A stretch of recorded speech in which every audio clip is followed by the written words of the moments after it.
All right, everybody, welcome to a live stream of vote election history today. My name is Dave. I actually started recording this and getting ready to watch the video, but as I pressed the space button, Streamlabs disconnected me because I thought it was connected to this. So it just went ahead and killed my live stream.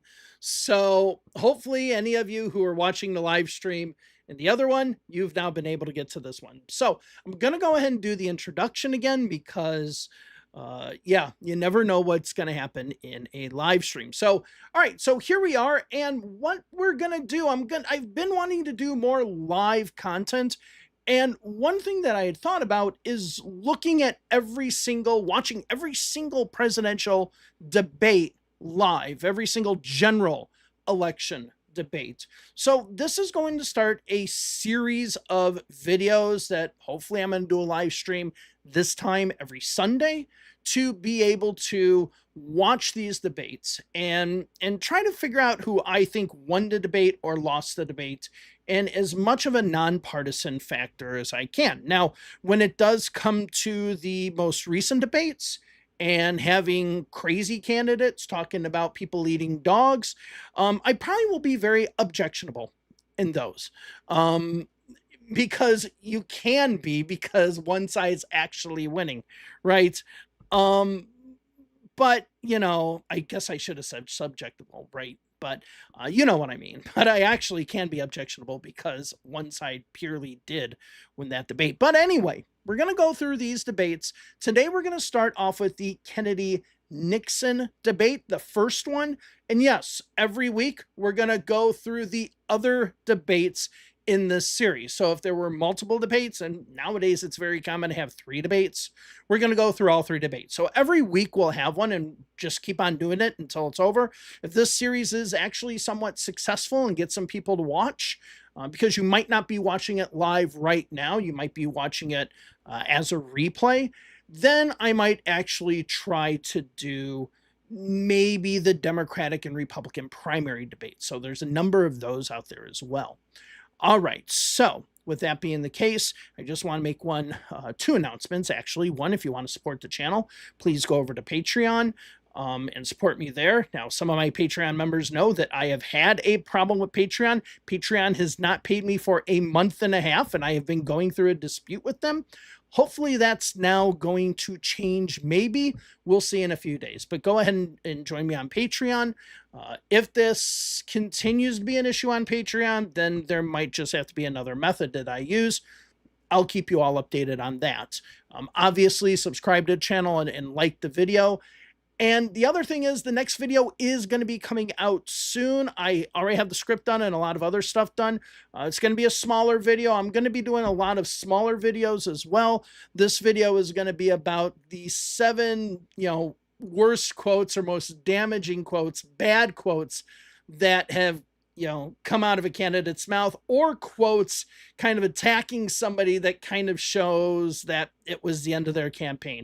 Basically, they're quotes that kind of ended a campaign or indicated that the campaign was near. That video is not, the script is done. A lot of the stuff's done. I just have to record it, edit it, and that should be out in a few days. So keep an eye on that. And with that being the case, let's go ahead and delve into this. Obviously, this is the first presidential debate between Nixon and John F. Kennedy. I'm not going to have favoritism because Nixon's my 3rd cousin, 7th cousin, 3 times removed. But yeah, I mean, if I had been a voter going into this election at the time and actually old enough to vote, I probably would have been undecided between these 2 candidates. Okay. So this is one of the reasons why I wanted to do these videos, so I could actually watch it and say, would the debate performances actually change my opinion? So we're going to go ahead and watch these together.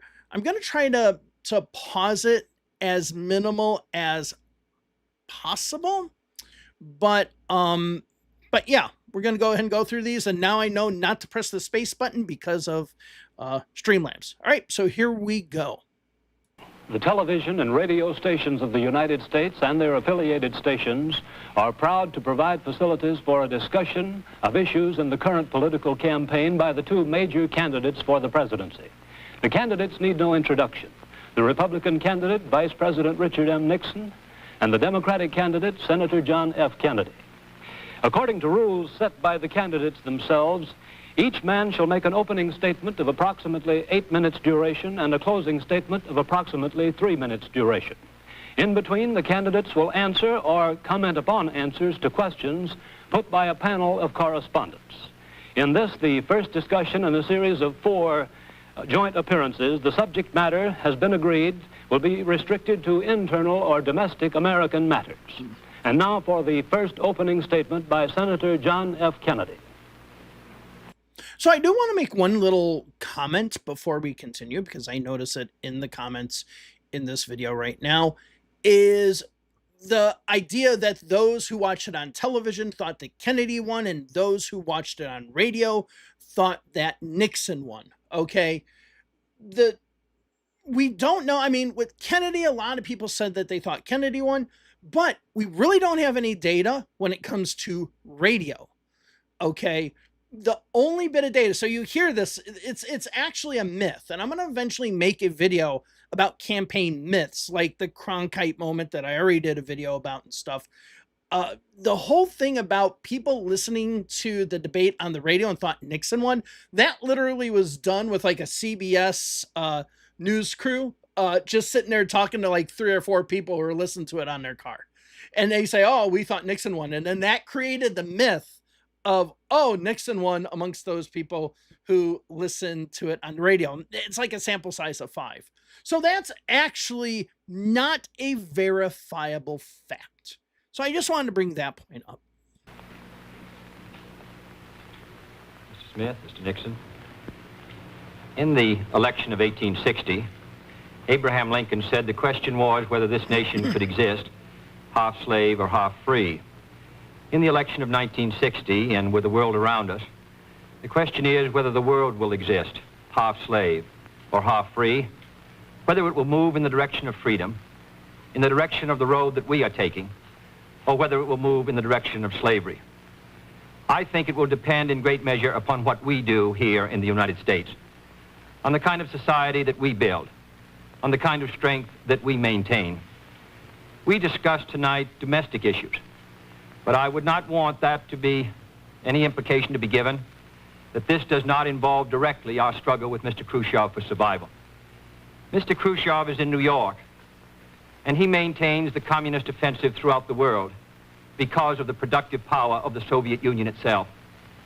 The Chinese communists have always had a large population, but they are important and dangerous now because they are mounting a major effort within their own country. The kind of country we have here, the kind of society we have, the kind of strength we build in the United States will be the defense of freedom. If we do well here, if we meet our obligations, if we're moving ahead, then I think freedom will be secure around the world. If we fail, then freedom fails. Therefore, I think the question before the American people is, are we doing as much as we can do? Are we as strong as we should be? Are we as strong as we must be if we're going to maintain our independence? And if we're going to maintain and hold out the hand of friendship to those who look to us for assistance, to those who look to us for survival? I should make it very clear that I do not think we're doing enough, that I am not satisfied as an American with the progress that we're making. This is a great country, but I think it could be a greater country. And this is a powerful country, but I think it could be a more powerful country. I'm not satisfied to have 50% of our steel mill capacity unused. I'm not satisfied when the United States had last year the lowest rate of economic growth of any major industrialized society in the world, because economic growth means strength and vitality. It means we're able to sustain our defenses. It means we're able to meet our commitments abroad. I'm not satisfied when we have over $9 billion worth of food, some of it rotting, even though there is a hungry world, and even though 4 million Americans wait every month for a food package from the government, which averages 5 cents a day per individual. I saw cases in West Virginia, here in the United States, where children took home part of their school lunch in order to feed their families, because I don't think we're meeting our obligations towards these Americans. I'm not satisfied when the Soviet Union is turning out twice as many scientists and engineers as we are. I'm not satisfied when many of our teachers are inadequately paid, or when our children go to school part-time shifts. I think we should have an educational system second to none. I'm not satisfied when I see men like Jimmy Hoffa in charge of the largest union in the United States, still free. I'm not satisfied when we are failing to develop the natural resources of the United States to the fullest. Here in the United States, which developed the Tennessee Valley and which built the Grand Coulee and the other dams in the northwest United States, at the present rate of hydropower production, and that is the hallmark of an industrialized society, the Soviet Union by 1975 will be producing more power than we are. These are all the things, I think, in this country that can make our society strong or can mean that it stands still. I'm not satisfied until every American enjoys his full constitutional rights. If a Negro baby is born, and this is true also of Puerto Ricans and Mexicans in some of our cities, he has about 1/2 as much chance to get through high school as a white baby. He has 1/3 as much chance to get through college as a white student. He has about 1/3 as much chance to be a professional man, about 1/2 as much chance to own a house. He has about 4 times as much chance that he'll be out of work in his life as the white baby. I think we can do better. I don't want the talents of any American to go to waste. I know that there are those who say that we want to turn everything over to the government. I don't at all. I want the individuals to meet their responsibilities. And I want the states to meet their responsibilities. But I think there is also a national responsibility. The argument has been used against every piece of social legislation in the last 25 years. The people of the United States individually could not have developed the Tennessee Valley. Collectively, they could have. A cotton farmer in Georgia, or a peanut farmer, or a dairy farmer in Wisconsin or Minnesota. A peanut farmer in Georgia. I never even noticed that before. I just thought that was funny. He cannot protect himself against the forces of supply and demand in the marketplace, but working together in effective governmental programs, he can do so. 17 million Americans who live over 65 on an average Social Security check of about $78 a month. They're not able to sustain themselves individually, but they can sustain themselves through the Social Security system. I don't believe in big government, but I believe in effective governmental action. And I think that's the only way that the United States is going to maintain its freedom. It's the only way that we're going to move ahead. I think we can do a better job. I think we're going to have to do a better job if we are going to meet the responsibilities which time and events have placed upon us. We cannot turn the job over to anyone else. If the United States fails, then the whole cause of freedom fails. And I think it depends in great measure on what we do here in this country. The reason Franklin Roosevelt was a good neighbor in Latin America was because he was a good neighbor in the United States. Because they felt that the American society was moving again. I want us to recapture that image. I want people in Latin America and Africa and Asia to start to look to America, to see how we're doing things, to wonder what the President of the United States is doing, and not to look at Khrushchev or look at the Chinese communists. That is the obligation upon our generation. In 1933, Franklin Roosevelt said in his inaugural that this generation of Americans has a rendezvous with destiny. I think our generation of Americans has the same rendezvous. The question now is, can freedom be maintained under the most severe attack it has ever known? I think it can be. And I think in the final analysis, it depends upon what we do here. I think it's time America started moving again.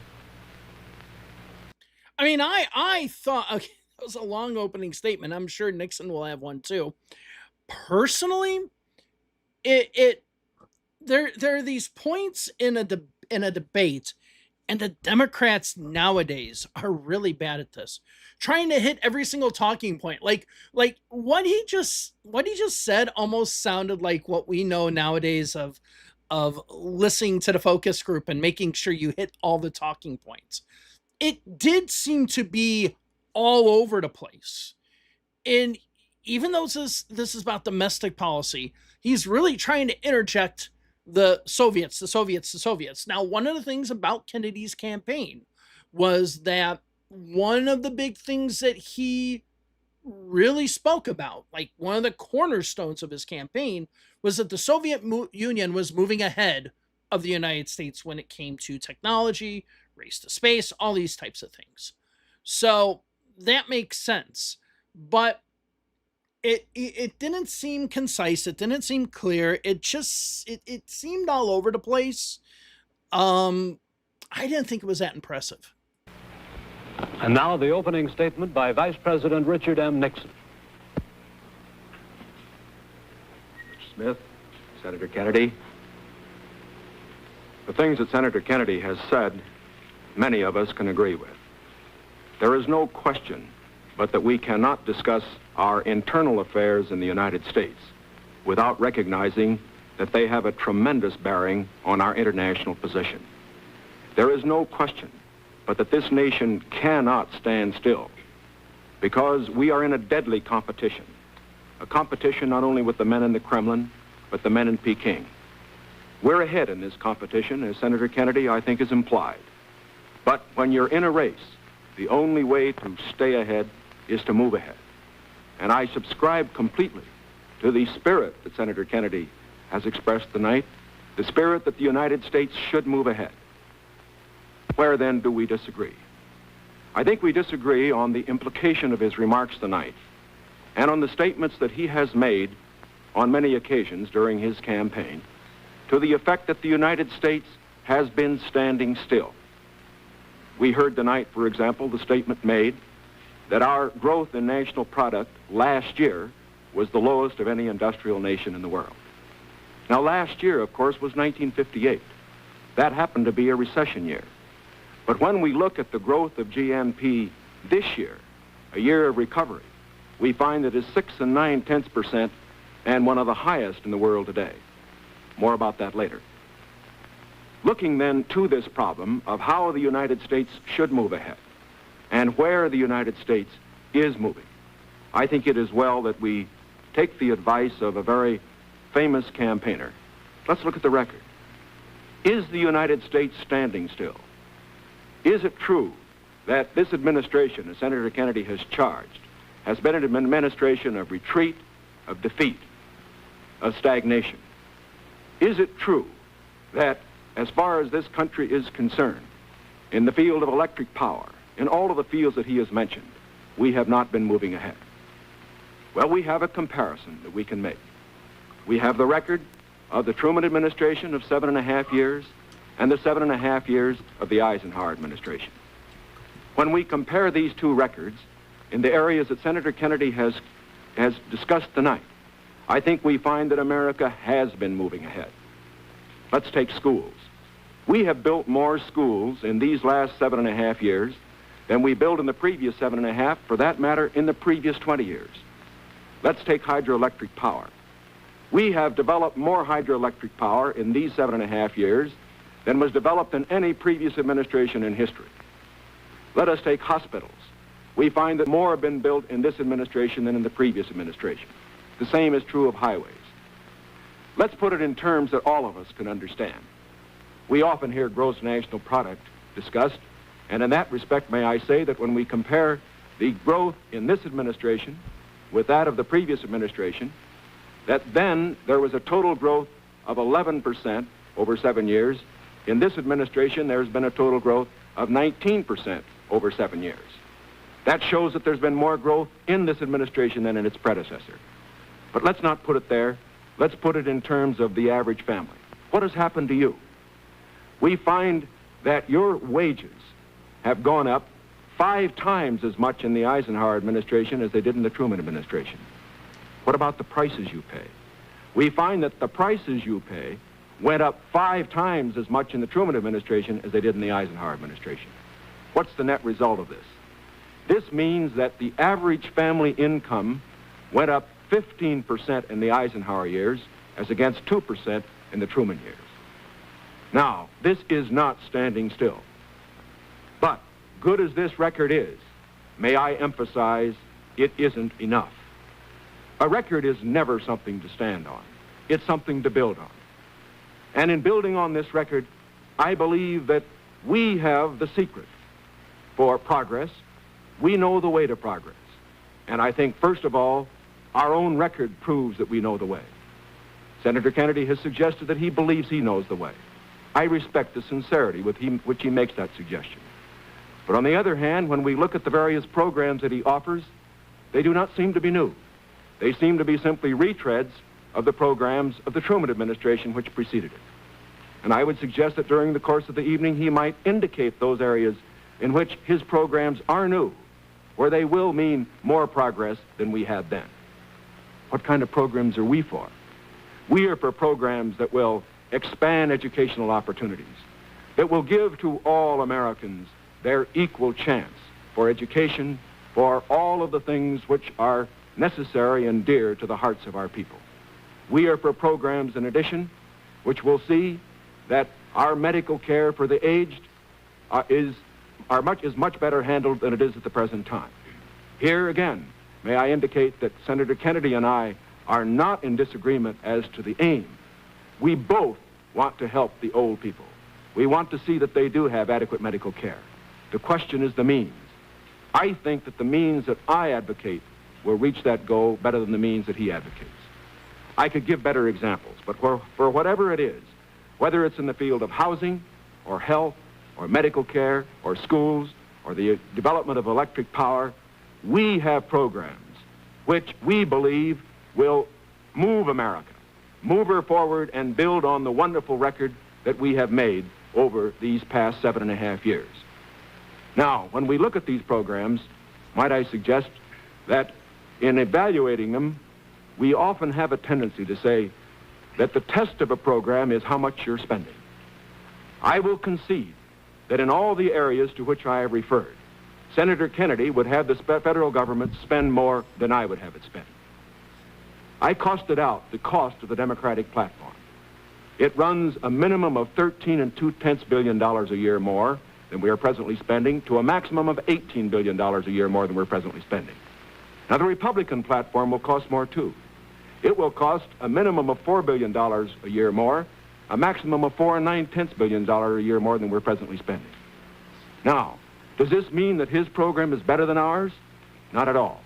Because it isn't a question of how much the federal government spends. It isn't a question of which government does the most. It's a question of which administration does the right things.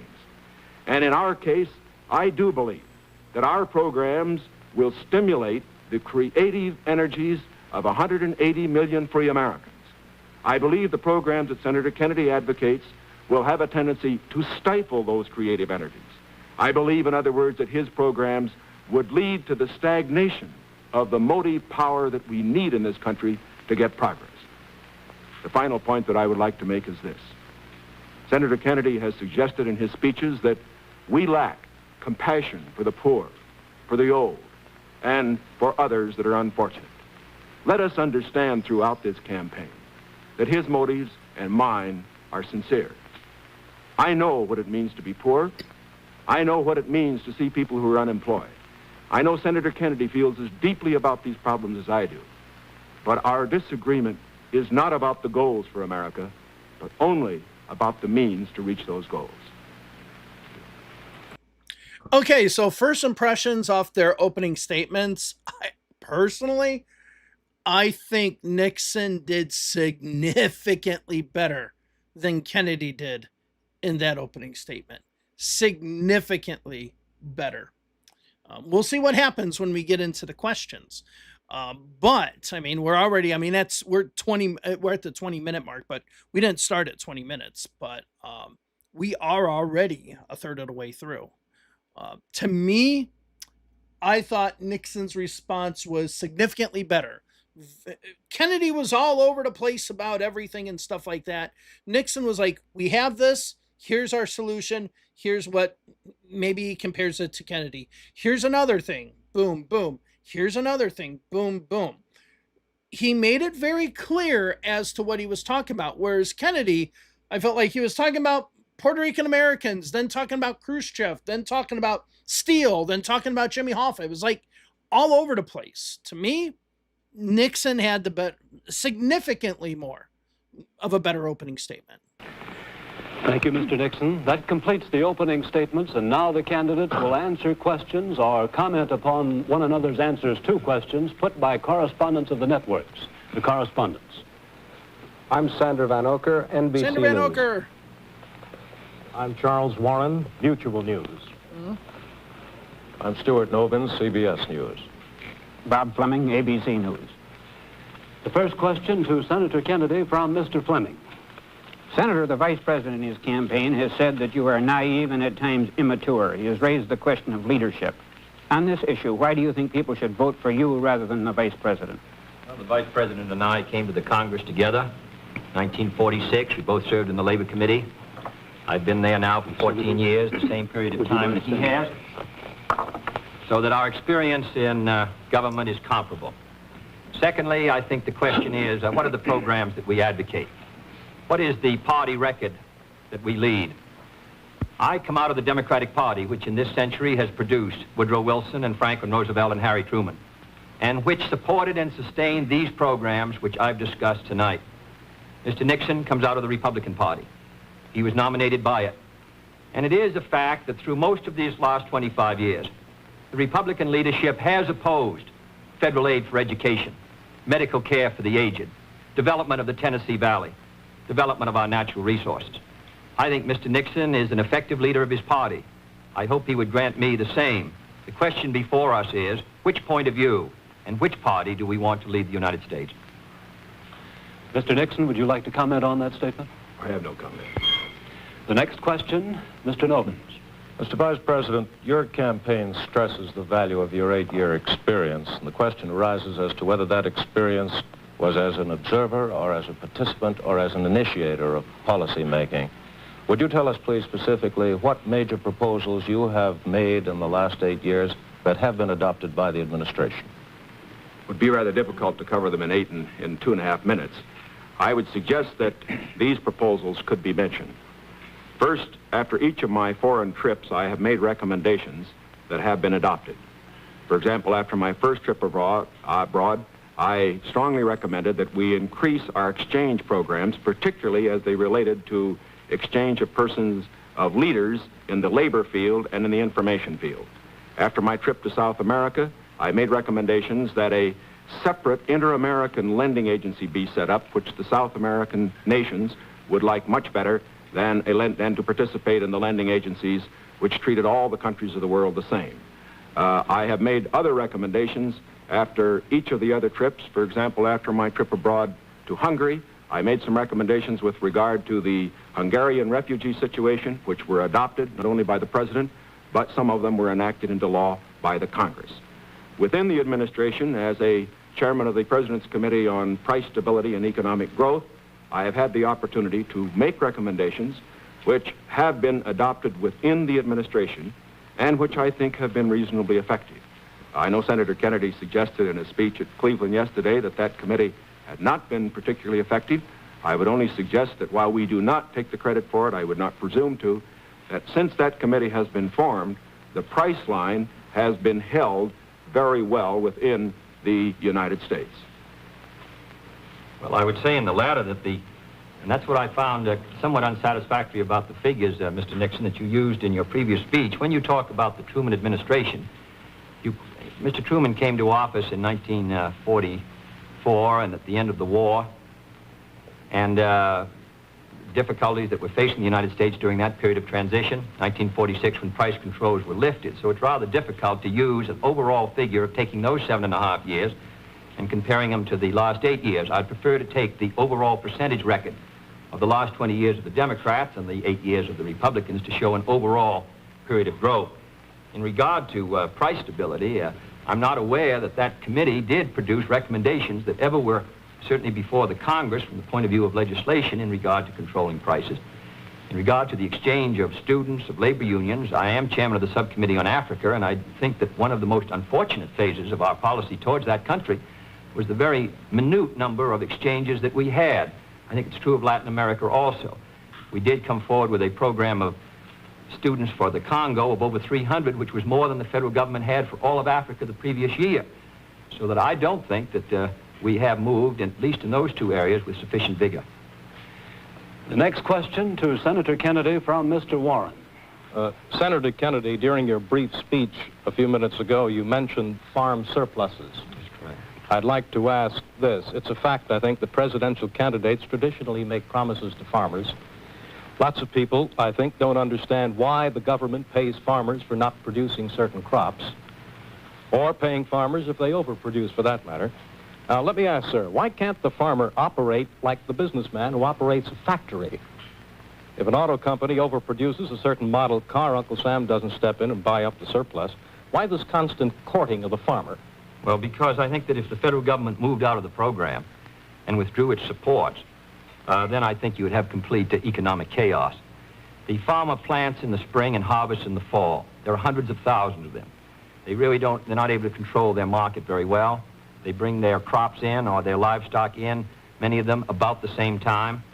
They have only a few purchasers that buy their milk or their hogs, few large companies in many cases, and therefore the farmer is not in a position to bargain very effectively in the marketplace.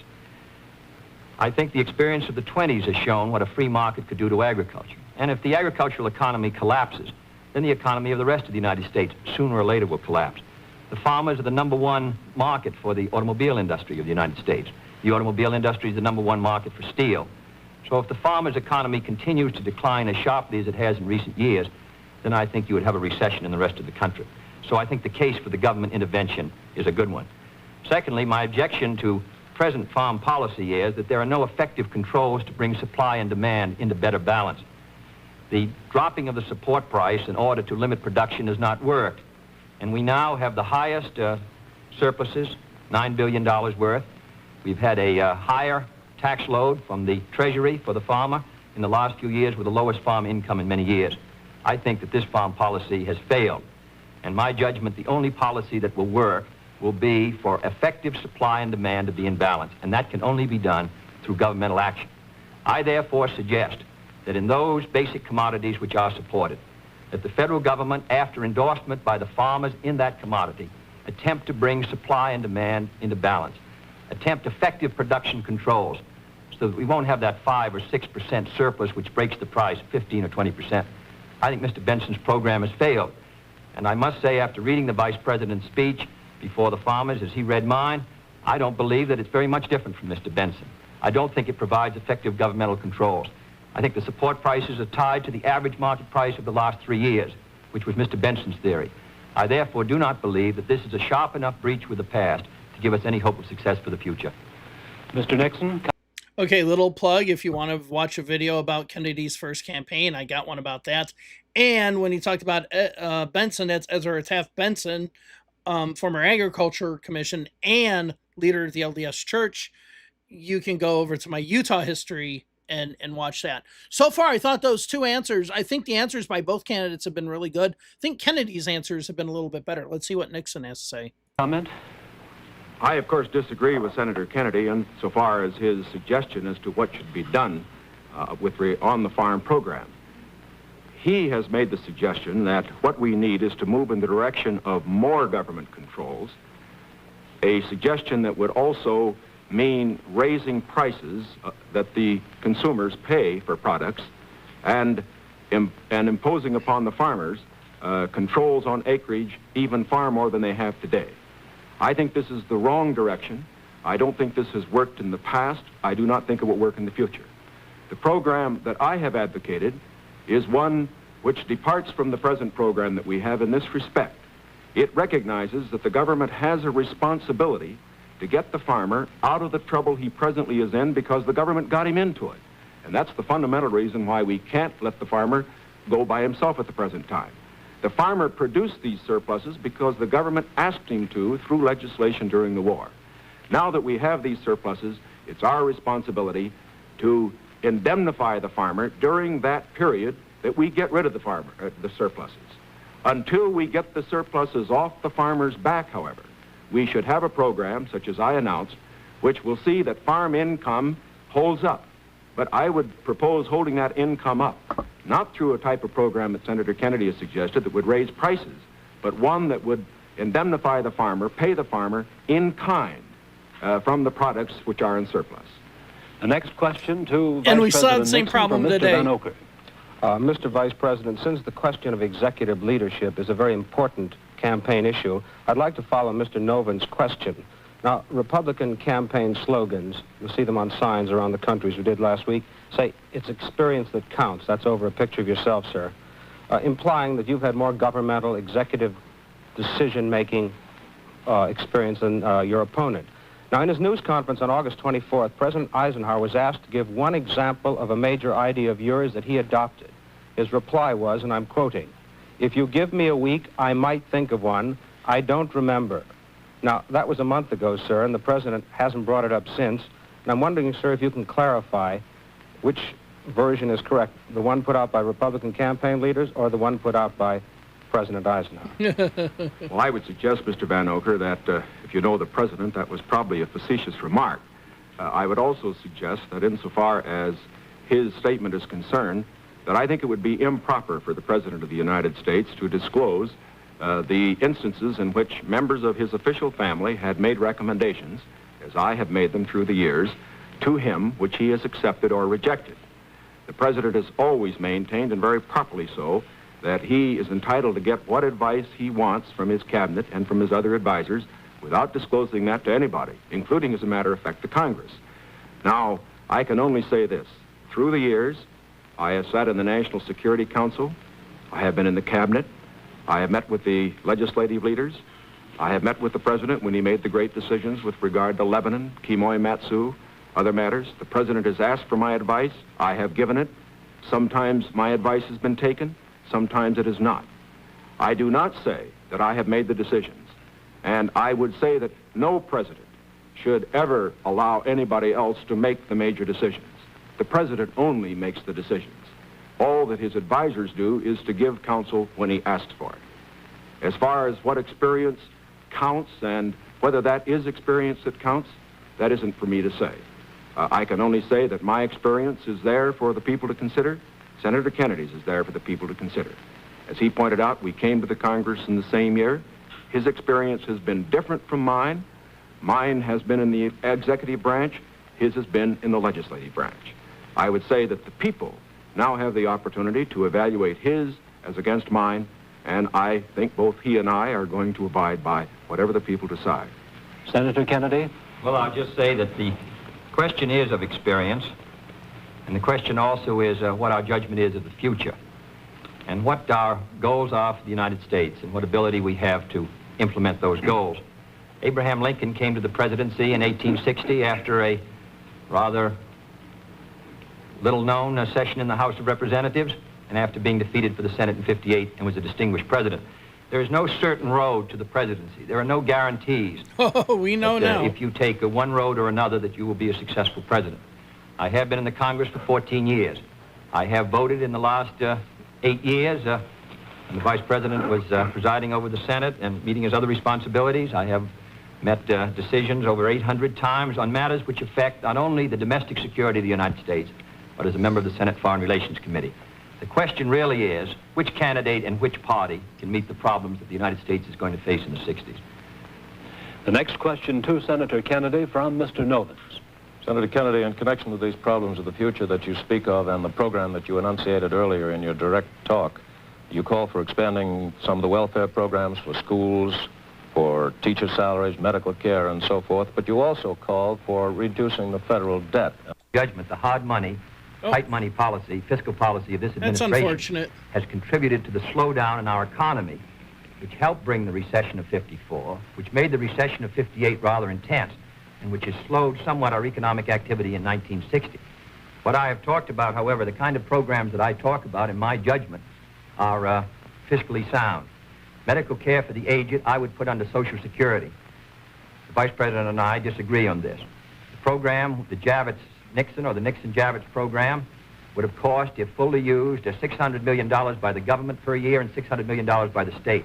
The program which I advocated, which failed by 5 votes in the United States Senate, would have put medical care for the aged in Social Security and would have been paid for through the Social Security system and the Social Security tax.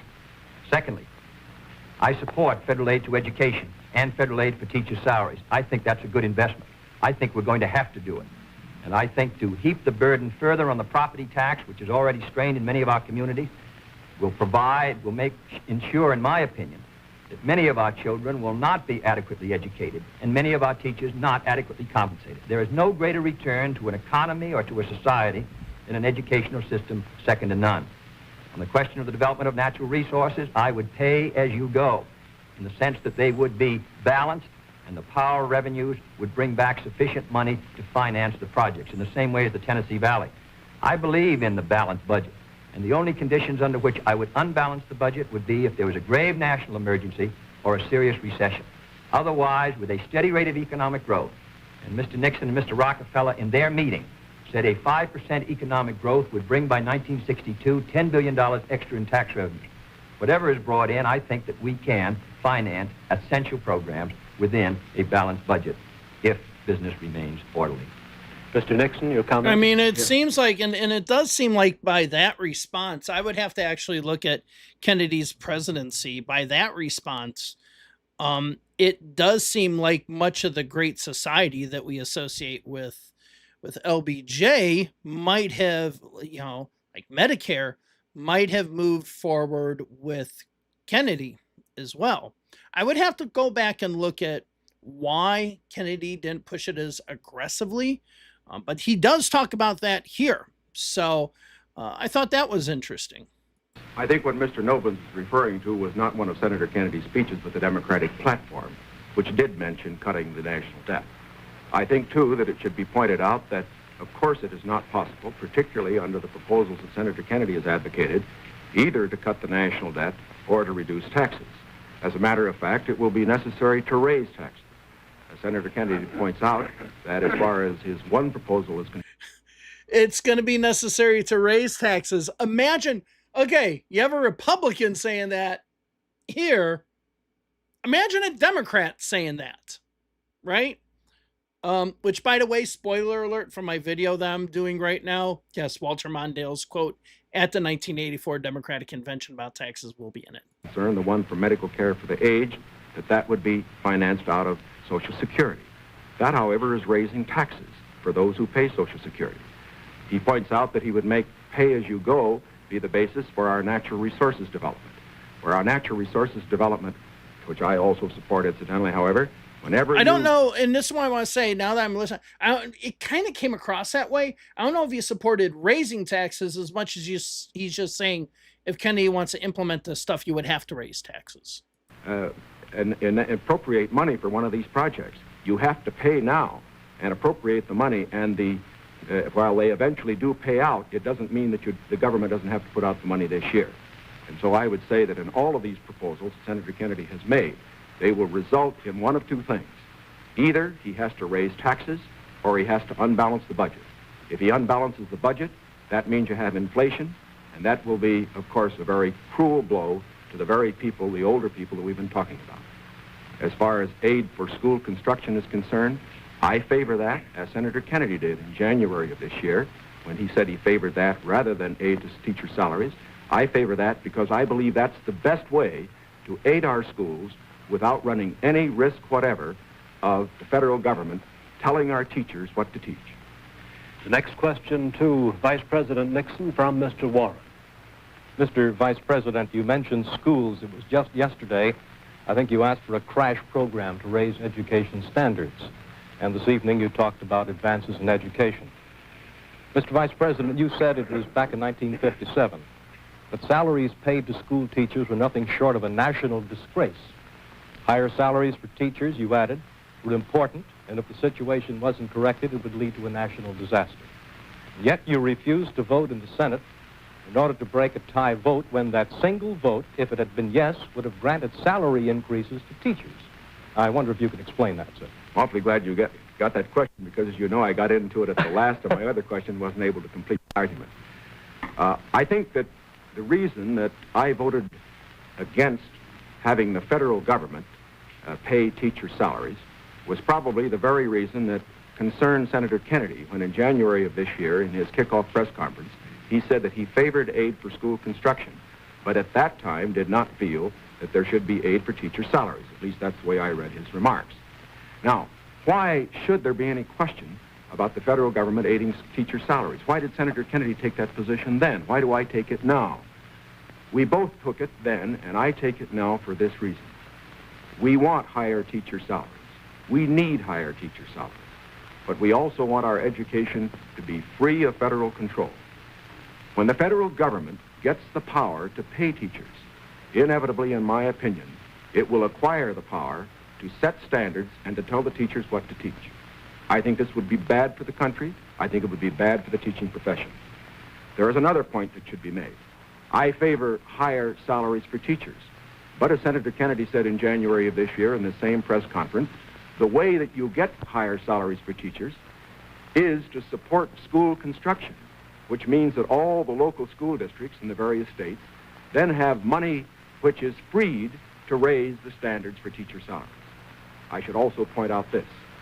Once you put the responsibility on the federal government for paying a portion of teacher salaries, your local communities and your states are not going to meet the responsibility as much as they should.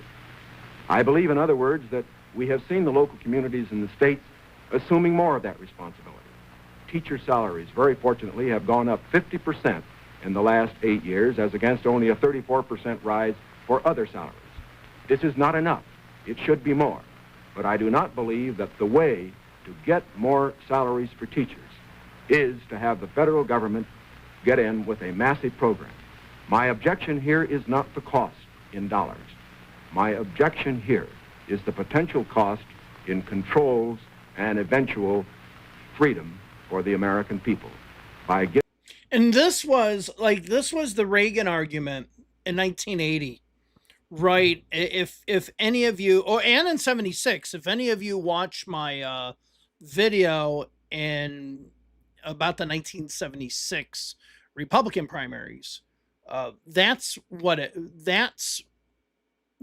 of the issues. Okay, now, one of the issues was about federal, and maybe this is kind of the genesis of it, the federal control of local school curriculums. Okay, now in West Virginia, they just wanted to have a pure out pro-Christian, pro-white Christian, pro-racist thing, right? Like, they didn't even want books about Martin Luther King. Okay, and they're like, we should have this control at the local level. So it seems like Nixon's already starting to go down that road of we don't want federal control of local schools. Okay. Giving the federal government power over education, and that is the greatest power a government can have. Senator Kennedy's comment? When the vice president quotes me in January 60, I do not believe the federal government should pay directly teachers' salaries, but that was not the issue before the Senate in February. The issue before the Senate was that the money would be given to the state. The state then could determine whether the money would be spent for school construction or teacher salaries. On that question, the vice president and I disagreed. I voted in favor of that proposal and supported it strongly because I think that provided assistance to our teachers for their salaries without any chance of federal control. And it is on that vote that Mr. Nixon and I disagreed, and his tie vote defeated. His breaking the tie defeated the proposal. I don't want the federal government paying teachers' salaries directly, but if the money will go to the states, and the states can then determine whether it shall go for school construction or for teachers' salaries, in my opinion, you protect the local authority over the school board and the school committees. And therefore, I think that was a sound proposal, and that is why I supported it, and I regret that it did not pass. Secondly, there have been statements made that the Democratic platform would cost a good deal of money and that I'm in favor of unbalancing the budget. That is wholly wrong, wholly in error, and it is a fact that in the last 8 years, the Democratic Congress has reduced the request of the appropriation by over $10 billion. That is not my view, and I think it ought to be stated very clearly on the record. My view is that you can do these programs, and they should be carefully drawn within a balanced budget if our economy is moving ahead. The next question to Senator Kennedy from Mr. Van Oker. Senator, you've been promising the voters that if you are elected president, you'll try and push through Congress bills on medical aid to the aged, a comprehensive minimum hourly wage bill, federal aid to education. Now, in the August post-convention session of the Congress, when you at least held up the possibility you could one day be president, and when you had overwhelming majorities, especially in the Senate, you could not get action on these bills. Now, how do you feel that you'll be able to get them in January if you weren't able to get them in August? If I may take the bills, we did pass in the Senate a bill to provide a $1.25 minimum wage. It failed because the House did not pass it, and the House failed by 11 votes. And I might say that 2/3 of the Republicans in the House voted against a $1.25 minimum wage, and a majority of the Democrats sustained it. Nearly 2/3 of them voted for the $1.25.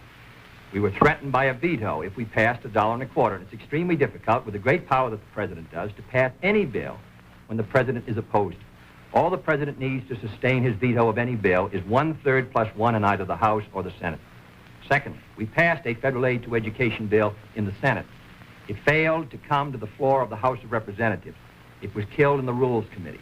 And it is a fact in the August session that the 4 members of the Rules Committee who were Republican, joining with 2 Democrats, voted against sending the aid to education bill to the floor of the House. 4 Democrats voted for it. Every Republican on the Rules Committee voted against sending that bill to be considered by the members of the House of Representatives. Thirdly, on medical care for the aged, this is the same fight that's been going on for 25 years in Social Security. We wanted to tie it to Social Security. We offered an amendment to do so. 44 Democrats voted for it, 1 Republican voted for it. And we were informed at the time it came to a vote that if it was adopted, the President of the United States would veto it. In my judgment, a vigorous Democratic president, supported by a Democratic majority in the House and Senate, can win the support for these programs. But if you send a Republican president and a Democratic majority, and the threat of a veto hangs over the Congress, in my judgment, you will continue what happened in the August session, which is a clash of parties and inaction. Mr. Nixon. I do find that interesting as well, because what he's talking about is this battle in the between the House and the Senate, both led by Texans at the time, Sam Rayburn and Lyndon Johnson. Right, Rayburn was Speaker of the House, Johnson was leader of the Senate. Right. Now, those two had gotten along quite well, and then they had a falling out and stuff like that. Johnson was always in a power play situation. So I do find how Kennedy, and especially at this point now, because Johnson is the running mate, right? That Kennedy is actually, he's kind of shitting on Rayburn. Well, he is, because he said one of them didn't get to the floor of the House. So this might have been it might make sense now in overall grand scheme of things why LBJ was picked. Okay. But that's interesting. I just find that interesting that by Kennedy talking about what he's talking about as a senator, as Johnson was as well, you see the struggle with getting bills on the floor, which totally had to do with Sam Rayburn. Nixon, comment? Well, obviously, my views are a little different.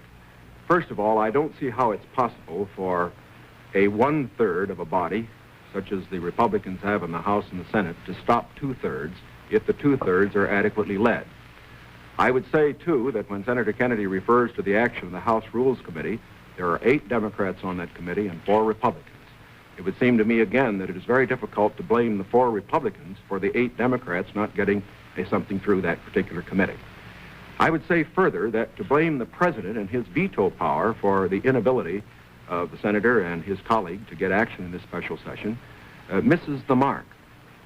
When the president exercises his veto power, he has to have the people behind him, not just 1/3 of the Congress. Because let's consider it. If the majority of the... It's a far cry from when the president does it, it's not illegal. That's the era we are in today. Members of the Congress felt that these particular proposals were good issues. Majority of those who were Democrats, why didn't they pass them and send to the president and get a veto and have an issue? The reason why these particular bills in these various fields that have been mentioned were not passed was not because the president was against them. It was because the people were against them. It was because they were too extreme.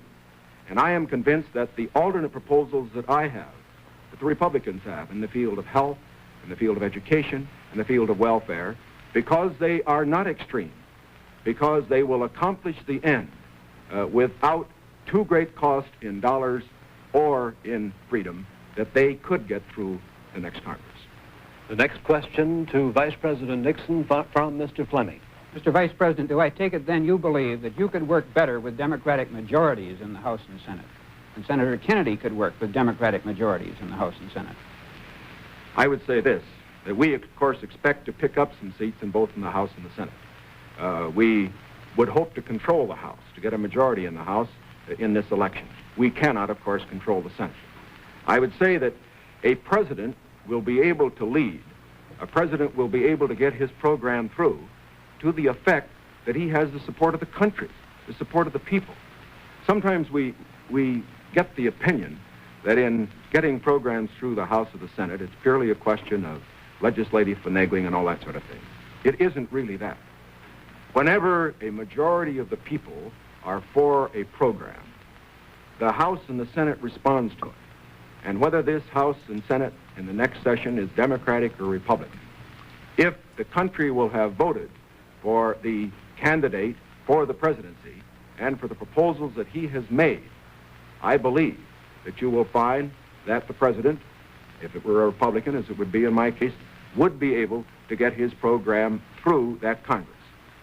Now, I also say that as far as Senator Kennedy's proposals are concerned, that, again, the question is not simply one of a presidential veto stopping programs. You must always remember that a president can't stop anything unless he has the people behind him. And the reason President Eisenhower's vetoes have been sustained, the reason the Congress does not send up bills to him, which they think will be vetoed, is because the people and the Congress, a majority of them, know the country is behind the president. Senator Kennedy? Well, now let's look at these bills that the Vice President suggests were too extreme. One was a bill for $1.25 an hour for anyone who works in a store or a company that has $1 million a year business. I don't think that's extreme at all. And yet nearly 2/3 to 3/4 of the Republicans in the House of Representatives voted against that proposal. Secondly was the federal aid to education bill. It was a very, because of the defeat of teacher salaries, it was not a bill that met, in my opinion, the needs. The fact of the matter is, it was a bill that was less than you recommended, Mr. Nixon, this morning in your proposal. It was not an extreme bill. And yet we could not get one Republican to join. At least, I think, 4 of the 8 Democrats voted to send it to the floor of the House, not one Republican, and they joined with those Democrats who were opposed to it. I don't say the Democrats are united in their support of the program, but I do say a majority are, and I say a majority of the Republicans are opposed to it. The third is medical care for the aged, which is tied to Social Security, which is financed out of Social Security funds. Does not put a deficit on the Treasury. The proposal advanced by you and by Mr. Javits would have cost $600 million. See, and this is another thing. I just want to bring this up. Republicans have been saying for years, and you kind of start seeing it here. Oh, Social Security will be out of money in 5 years or 10 years. Every damn year they say this, and every 10 years later they say it again and again and again and again. Oh, Social Security will be out of money again, again, again. And it's never even remotely become close to that. Do they understand that the money that is coming in now is paying the people who are in retirement now? Like, I am paying for other person's retirement, which therefore my money is adjusted for inflation or into today's dollars compared to there's just, I don't know. It's just absolutely mind-boggling to me how the Republicans each and every year, I mean, it's to justify, it's absolutely to justify privatization of Social Security. But every year it's going to run out of time. I've been hearing this for my whole life. It's going to run out in 10 years. It's going to run out in 10 years. Here we are. And this is kind of the genesis of it. Mr. Rockefeller rejected it in New York, said he didn't agree with the financing at all, said it ought to be on Social Security. So these are 3 programs which are quite moderate. I think it shows the difference between the 2 parties. One party is ready to move on these programs, the other party gives them lip service. Mr. Warren's question for Senator Kennedy. That was a good answer. Senator Kennedy, on another subject, communism is so often described as an ideology or a belief that exists somewhere other than in the United States. Let me ask you, sir, just how serious a threat to our national security are these communist subversive activities in the United States today? Well, I think they're serious. I think it's a matter that we should continue to give great care and attention to. We should support the laws which the United States has passed in order to protect us from those who would destroy us from within. We should sustain the Department of Justice in its efforts and the FBI, and we should be continually alert. I think if the United States is maintained... I mean, in hindsight, listening to him, like thinking of Lee Harvey Oswald, listening to him answering this, whoa, heavy. ...maintaining a strong society here in the United States, I think that we can meet any internal threat. The major threat is external and will continue. Mr. Nixon, comment? I agree with Senator Kennedy's appraisal generally in this respect. The question of communism within the United States has been one that has worried us in the past. It is one that will continue to be a problem for years to come. We have to remember that the Cold War that Mr. Khrushchev is waging and his colleagues are waging is waged all over the world, and it's waged right here in the United States. That's why we have to continue to be alert. It is also essential in being alert that we be fair. Fair because by being fair, we uphold the very freedoms that the communists would destroy. We uphold the standards of conduct which they would never follow.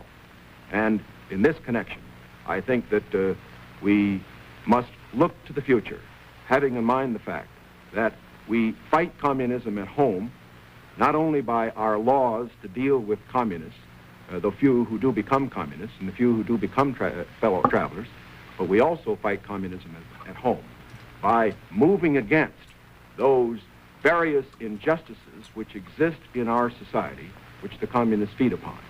And in that connection, I again would say that while Senator Kennedy says we are for the status quo, I do believe that he would agree that I am just as sincere in believing that my proposals for federal aid to education, my proposals for health care are just as sincerely held as his. The question, again, is not one of goals. We're for those goals. It's one of means. Mr. Van Oker's question for Vice President Nixon. I think at this point, we're almost done with the debate. I think at this point, you know, I didn't like the opening statement, but really, Kennedy has been on the offensive the whole time. I like the policies and everything he's saying. Nixon's trying to, you know, I don't think he's doing a good job defending the policies. And he keeps on saying, you know, we have the same, you know, goals. I don't know if you do, because it's sounding like you're saying you have the same goals, but then I don't want to do anything to accomplish these goals. Okay. So that's quite interesting. Mr. Vice President, in one of your earlier statements, you said, we've moved ahead, we've built more schools, we've built more hospitals. Now, sir, isn't it true that the building of more schools is a local matter for financing? Were you claiming that the Eisenhower administration was responsible for the building of these schools, or is it the local school districts that provide for it? Not at all. As a matter of fact, your question brings out a point that I'm very glad to make. Too often, in appraising whether we are moving ahead or not, we think only of what the federal government is doing. Now, that isn't the test of whether America moves. The test of whether America moves is whether the federal government, plus the state government, plus the local government, plus the biggest segment of all, individual enterprise, moves. We have, for example, a gross national product of approximately $500 billion. Roughly $100 billion to $125 billion of that is the result of government activity. $400 billion, approximately, is a result of what individuals do. Now, the reason the Eisenhower administration has moved, the reason that we've had the funds, for example, locally, to build the schools and the hospitals and the highways, to make the progress that we have, is because this administration has encouraged individual enterprise.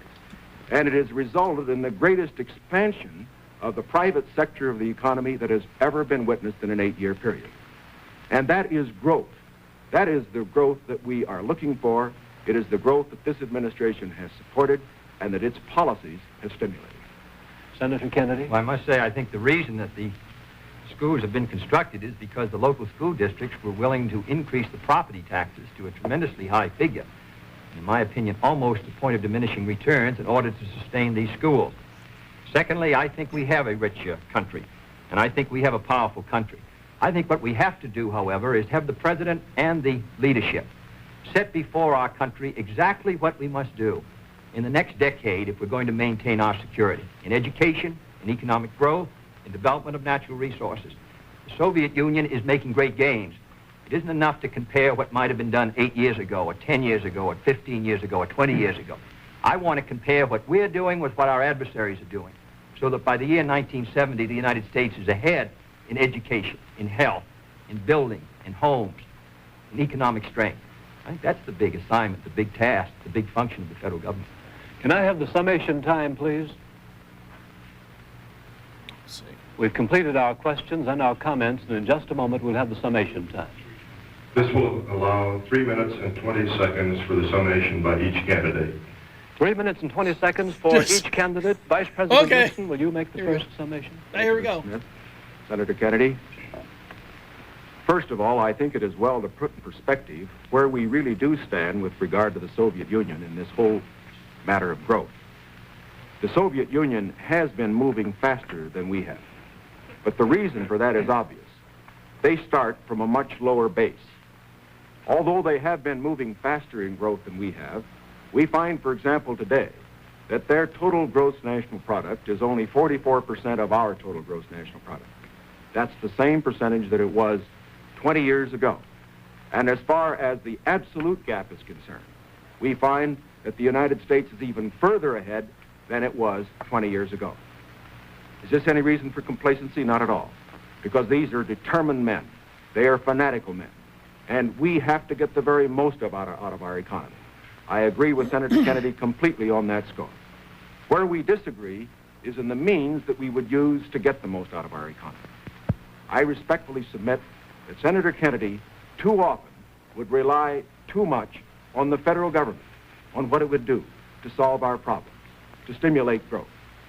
I believe that when we examine the Democratic platform, when we examine the proposals that he has discussed tonight, when we compare them with the proposals that I have made, that these proposals that he makes would not result in greater growth for this country than would be the case if we followed the programs that I have advocated. There are many of the points that he has made that I would like to comment upon. The one in the field of health is worth mentioning. Our health program, the one that Senator Javits and other Republican senators as well as I supported, is one that provides for all people over 65 who want health insurance the opportunity to have it if they want it. It provides a choice of having either government insurance or private insurance.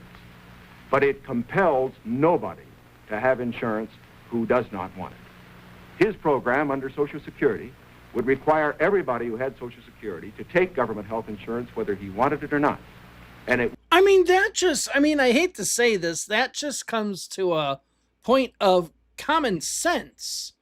Because this goes to the whole healthcare argument in the first place. Okay, which is one of the reasons why this country, the United States, will crumble and fall. Is that if you don't have somebody covering the cost of it, then the burden's on the hospital, which will have to make it up somehow.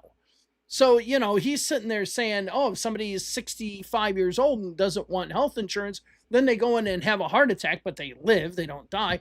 Okay, who's footing the bill for that?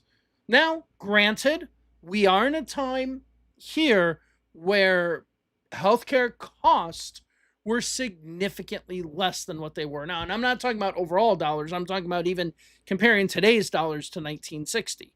But it's an irresponsible thing. Again, reason why other countries can do it, but the United States can't. Would not cover several million people who are not covered by Social Security at all. Here is one place where I think that our program does a better job than his. The other point that I would make is this.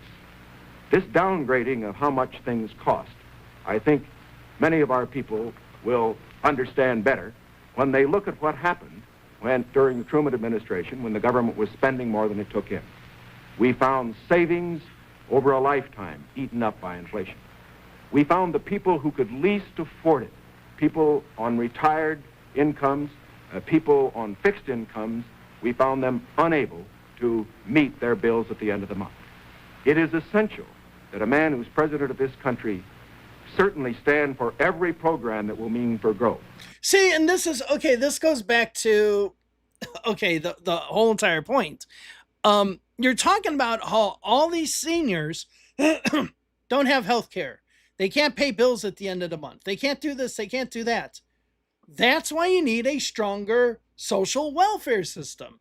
So that, or things that provide subsidies to, let's say, housing or something like that, or public housing. I mean, public housing, okay, public housing in the United States is way different than public housing in, let's say, Austria, right?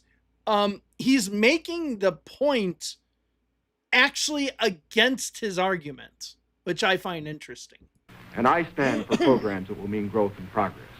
But it is also essential that he not allow a dollar spent that could be better spent by the people themselves. Senator Kennedy, your conclusion? The point was made by Mr. Nixon that the Soviet... Okay, so somebody said healthcare was worse then, and the person who thinks that I'm two people talking at the same time, or there's two people on this chat, everything was worse then. Cars were worse then, okay? Beds were worse then. Desks, everything was worse then, okay? Everything was worse then. But other countries nowadays are able to keep all that stuff under control. The United States can't do that. Why can one country charge a certain amount for an MRI, but here in the United States, you're going to fucking foot the bill and you're going to be broke because of it, okay? We can't do things right here. This country sucks. Reduction's only 44% of ours. I must say that 44% and that Soviet country is causing us a good deal of trouble tonight. I want to make sure that it stays in that relationship. I don't want to see the day when it's 60% of ours and 70 and 75 and 80 and 90% of ours, with all the force and power that it could bring to bear in order to cause our destruction. Secondly, the Vice President mentioned medical care for the aged. Our program was an amendment to the Kerr bill. The Kerr bill provided assistance to all those who were not on Social Security. I think it's a very clear contrast. In 1935, when the Social Security Act was written, 94 out of 95 Republicans voted against it. And Mr. Landon ran in 1936 to repeal it. In August of 1960, when we tried to get it again, but this time for medical care, we received the support of one Republican in the Senate on this occasion. Thirdly, I think the question before the American people is, as they look at this country and as they look the world around them, the goals are the same for all Americans. The means are at question. The means are at issue. If you feel that everything that is being done now is satisfactory, that the relative power and prestige and strength of the United States is increasing in relation to that of the communists, that we are gaining more security, that we are achieving everything as a nation that we should achieve, that we're achieving a better life for our citizens and greater strength, then I agree. I think you should vote for Mr. Nixon. But if you feel that we have to move again in the 60s, that the function of the president is to set before the people the unfinished business of our society, as Franklin Roosevelt did in the 30s, the agenda for our people, what we must do as a society to meet our needs in this country and protect our security and help the cause of freedom. As I said at the beginning, the question before us all, that faces all Republicans and all Democrats, is, can freedom in the next generation conquer, or are the communists going to be successful? That's the great issue. And if we meet our responsibilities, I think freedom will conquer. If we fail to move ahead, if we fail to develop sufficient military and economic and social strength here in this country, then I think that the tide could begin to run against us. And I don't want historians 10 years from now to say, these were the years when the tide ran out for the United States. I want them to say, these were the years when the tide came in. These were the years when the United States started to move again. That's the question before the American people, and only you can decide what you want this country to be, what you want to do with the future.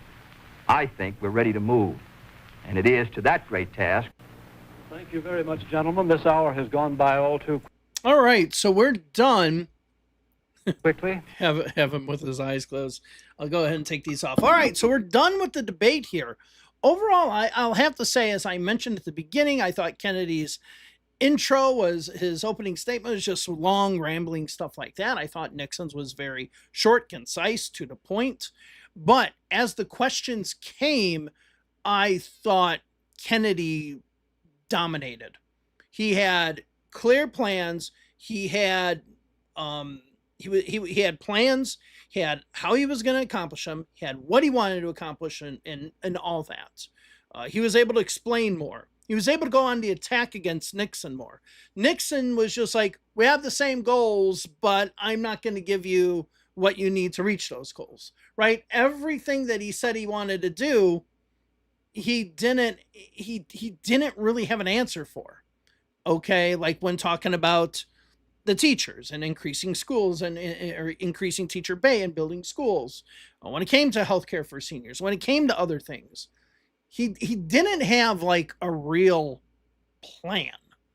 Okay. And I think one thing that Kennedy did quite successfully here, and let's be honest with it, this is something that the Democrats have been very successful with when they employ it in debates and in elections, and they rarely do this nowadays, but they do, is Republicans will get rid of your Social Security, right? So Kennedy was really, really kind of, to me, saying, hey, pick Nixon. All these Republicans have been against things like Social Security. Now we've had quite a few years with it, right? Now we've had 20 some years with it. What do you think of it now? Right? That was a really good tactic. Overall, this first debate, I think Kennedy won it. I think Nixon was constantly on the defensive. And not because of the moderators. Let's be honest. The moderators were, or the panel asking the question, excuse me, the moderator, Howard K. Smith, didn't ask anything. But those on the panel asked tough questions. They asked tough questions, but they didn't ask gotcha questions. And I think that was a big difference. That they actually asked questions with substance. Maybe some of them went off the tracks a little bit, talking about leadership and does Eisenhower support you, whatever, right? But for all intents and purposes, it's not like today that it's almost like everyone nowadays wants to have their Bernard Shaw moment, okay? And be the person that asked the question. I mean, just look at the last vice presidential debate with J.D. Vance and Tim Walz. When first question to Tim Walz, how are you going to solve the Middle East crisis? J.D. Vance, how are you doing today? I mean, we are starting to see a double standard we have for quite a while. But yeah, I mean, overall, I think Kennedy won this first debate. If I were to pick someone who won, I would say that it was Kennedy, because Nixon just, I don't know, he kept on repeating the same things. He kept on saying, it can't be done, it can't be done, it can't be done, but never offered a solution to how it could be done, but then say, oh, but we have the same goals. Okay. I do think Kennedy comes out of this one ahead. Okay. So, and as I mentioned earlier, and I think it's important to remember, the whole people who heard it on radio compared to TV, that's a myth. Remember, like I said, that is based on a sample that was done outside of a parking lot by like NBC or CBS or something like that. They asked like 5 people, right? And then everyone said, see what happened in this with these 5 people. That means that all the people who listen on radio did that. It wasn't even a scientific poll or anything like that. So remember, that is a myth. Okay. Also a myth, unless I'm able to find some sort of actual data for it, which there might be. Now, the radio thing I know is a myth because I've seen where they've gotten that information from. As far as television, unless there was polling or anything like that done, that too would be a speculation that people thought Kennedy won the debate. So yeah, So yeah. All right. Well, that's it with debate number 1. We are going to do debate number 2 next week. I'm going to be doing these every week. Not a huge crowd today, but that's okay. I want to thank you all very much for joining me. Make sure to subscribe to the channel and like the video. Also, if you want to support the channel on Patreon, please go ahead and go to my Patreon and support the channel there. So I will see you all next time. Thank you all very much for joining me, and we'll see you in the next debate video.